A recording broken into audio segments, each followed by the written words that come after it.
closing the other sensory gateways. So this itself is a type of pratyahara. We have removed the brain from its sensory input.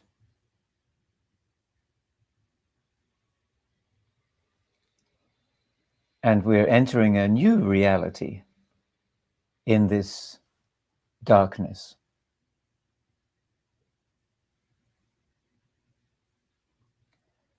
A beautiful aspect of the night is that it removes differences amongst shapes. Everything becomes one in the darkness.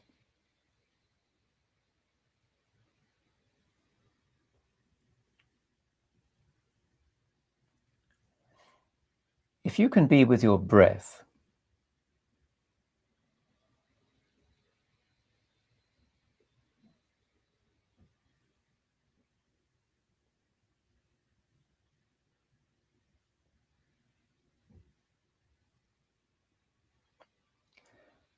and as you breathe, if you can be aware of who is breathing,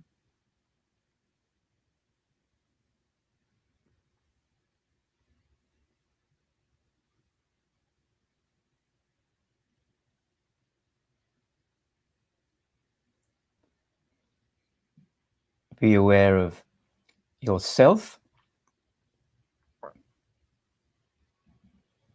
who has lived a number of years with so many experiences and has an identity.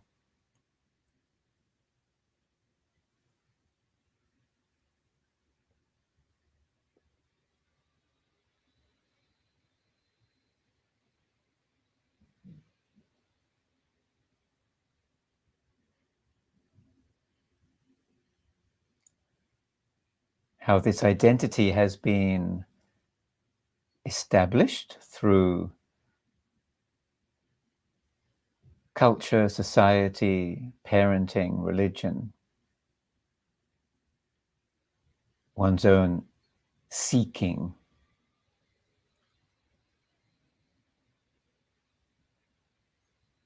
Resulting in today in a certain understanding of oneself, a certain established identity.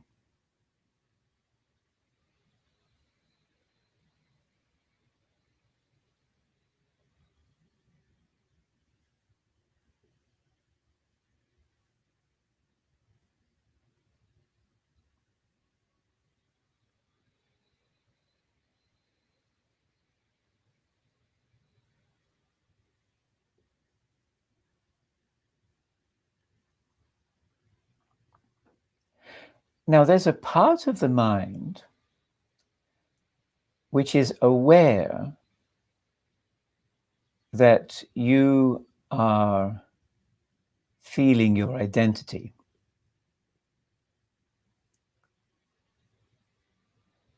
It's a very subtle part of the mind, a subtle sense of self.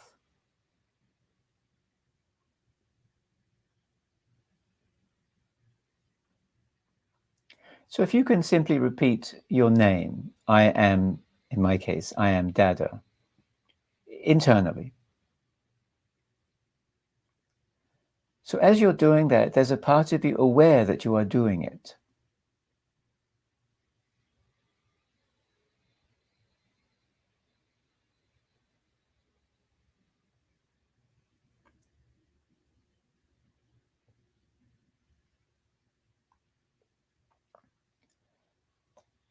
And we're going to be turning towards that subtle part of self.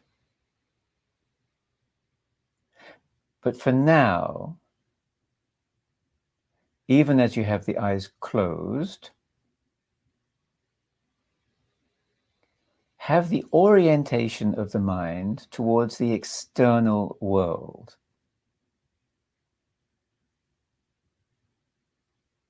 Your world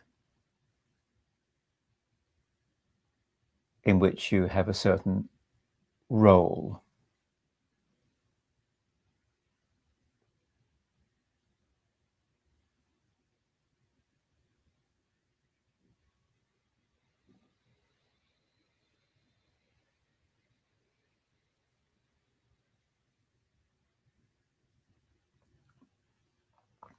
So a part of you is reflecting upon your external reality.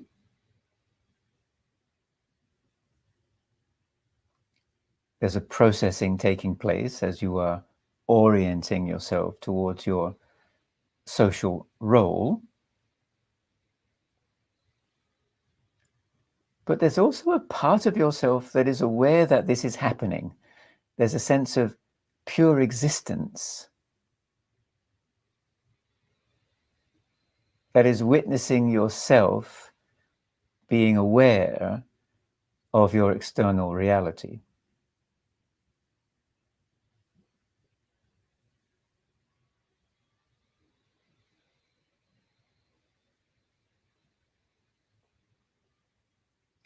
So let's practice Pratyahara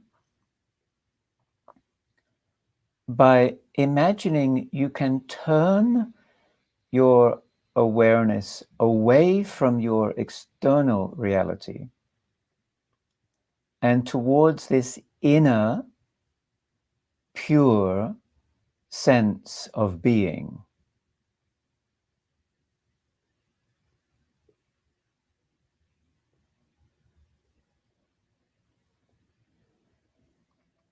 And whenever a part of you wants to turn around and peep at the world, it could be a thought about the world, then turn the gaze, so to speak, the orientation towards the pure self of existence. That which is more than the thoughts, that which is more than the emotions, that which is more than the socialized identity.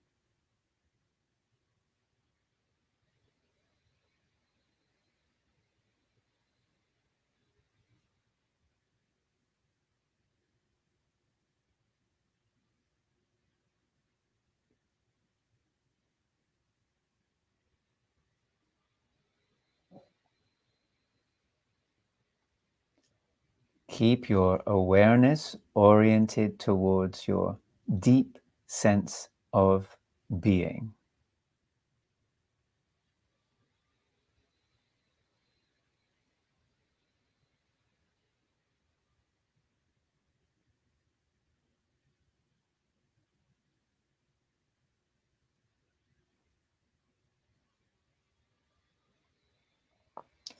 And try to feel that more and more of you is filled with the deeper sense of being.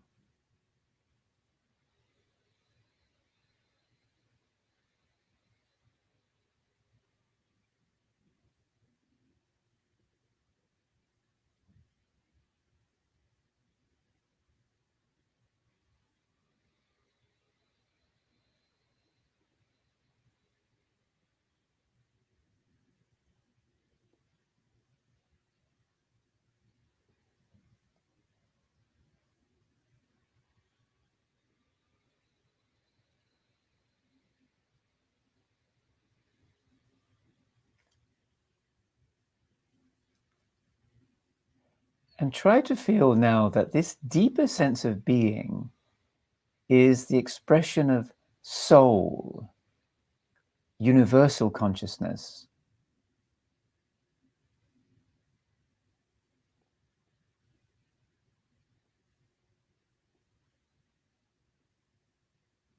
That this deeper sense of being opens up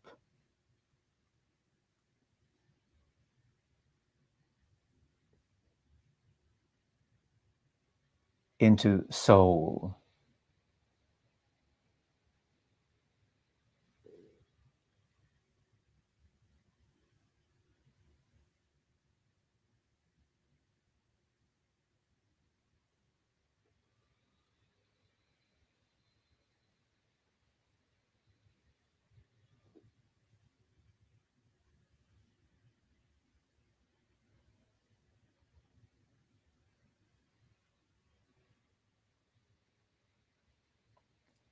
And try to feel that this soul is so attractive, it's so beautiful that one is effortlessly drawn towards it.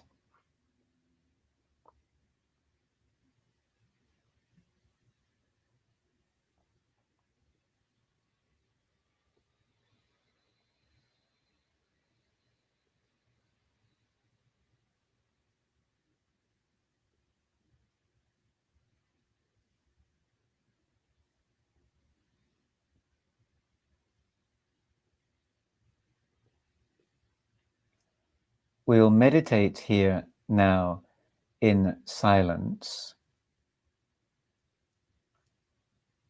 Feel free to use your own technique.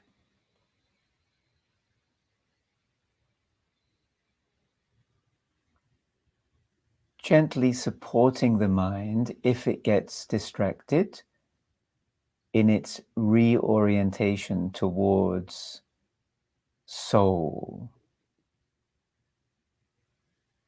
the mysterious essence.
be with your breath.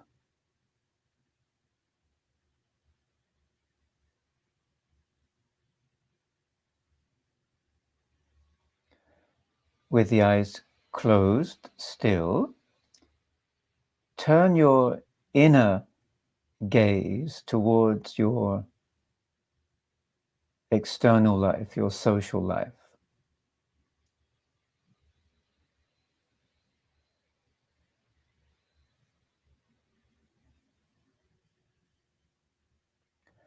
And try to feel the continuum of consciousness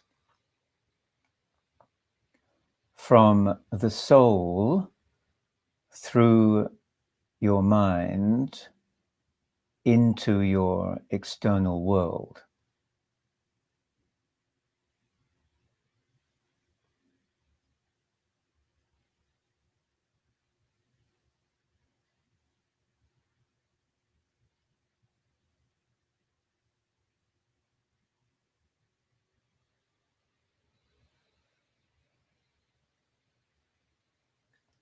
And how it would feel if throughout one's daily routine, one was simply universal soul expressing itself.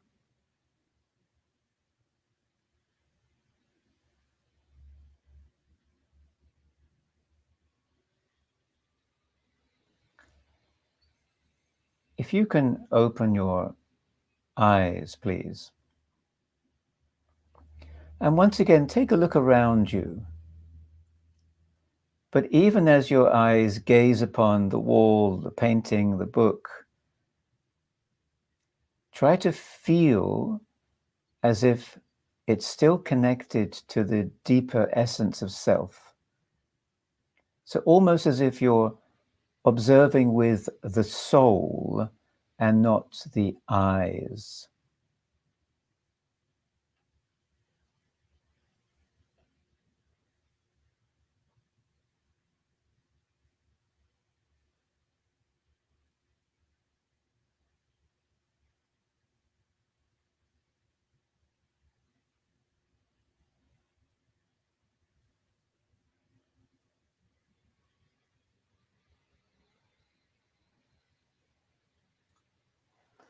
All right.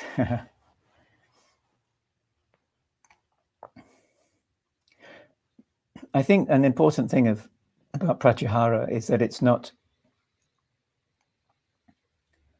denial. It's not removing oneself from irresponsibly. Rather, it's gaining the ability to engage with much more depth, with more love, with more compassion. Because one who is coming from soul consciousness is one who is very benign, very loving. So I hope that was helpful for you in terms of understanding Pratyahara, and more importantly, understanding the spectrum of consciousness that we human beings have as a resource. When we can tap into soul consciousness, life is simply remarkable.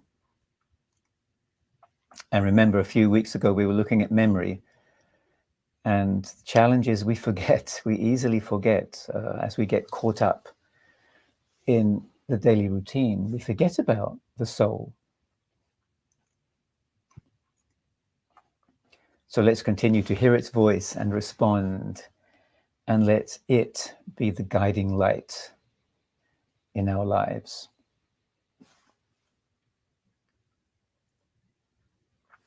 So, yeah, anything anybody would like to express about this beautiful practice?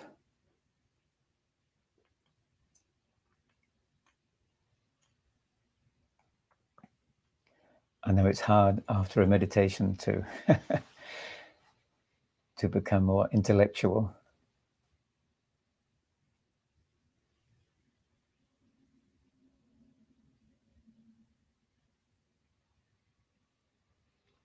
So David is talking about, well, he's mentioning the term chitta shuddhi. So this is one step in the first lesson meditation practice of Ananda Marga. And chitta shuddhi is basically disidentifying from, or let's put it this way, it's like it's cleansing the mind of thought that draws one into the external world. And it's orienting the mind, as we did today, but in a slightly different way, to infinite consciousness or soul consciousness, if you will. So thoughts, obviously in meditation, thoughts are superfluous. Well, I mean, there could be a thought about a new invention which is going to help humanity, and then maybe one's going to focus on that thought. But generally speaking,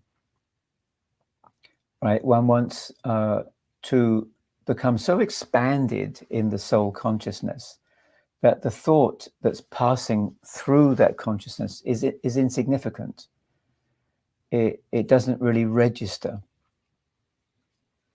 So it's more of a question of deepening our presence in soul consciousness and feeling the incredible potential that has for the universe. Going deeper to it, David is asking how to go deep into this. I think by meditating and meditating and meditating. It's only in that process that one can discover what meditation is and what the potential of these deep dives into soul consciousness is.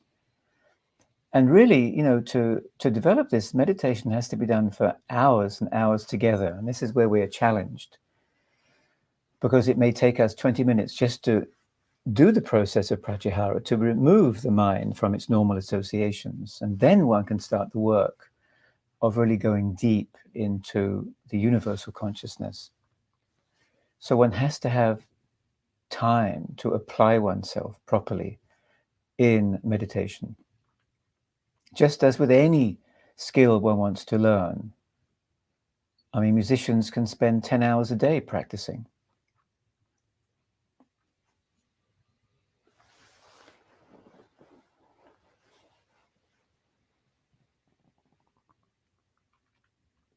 But I think, you know, it's a fundamental truth that all human beings have to realize, that thoughts are not to be taken seriously.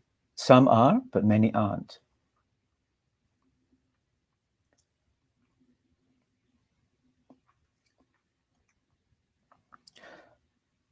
Anything else?